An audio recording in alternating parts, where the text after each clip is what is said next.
मैं ये पूछना चाहता हूँ कि आपको अक्सर टोपी से, दाढ़ी से बहुत परेशानी होती है। बिल्कुल। एक बात तो आपने अपनी छवि है, आपने कहा कि वहाँ के लोग बलोच मुसलमान नहीं है, सारे मुसलमान हैं। सबकी अपने अपने कल्चर है, कोई टोपी पहनता है, कोई शेरवानी पहनता है, कोई कुछ पहनता है। हाँ। इससे आपको परेशानी नहीं होनी चाहिए। हाँ।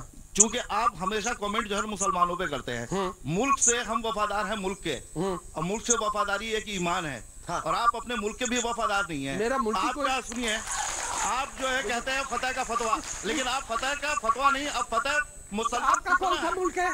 आप मुसलमान आप सर, नाम क्या आपका सर? जी मेरा नाम शीस अहमद है। हाँ बताइए ना, अरबों का नाम है ना, तो अरब क्या दिक्कत है आपको? है ना, बता दिया आपको। क्या है? अरे बता दिया ना आपको। नहीं, आपको दिक्कत नहीं होनी चाहिए। देखिए, ये बदतमीजी आप पे अच्छी लगती है। नहीं, मैं बता रहा हूँ, आपने पजामा पहना, जारी रखी, आप बदतमीज, ये आपसे तवक्को ही है मुझे। नहीं, मैं बता, आप ऐसा करते हैं।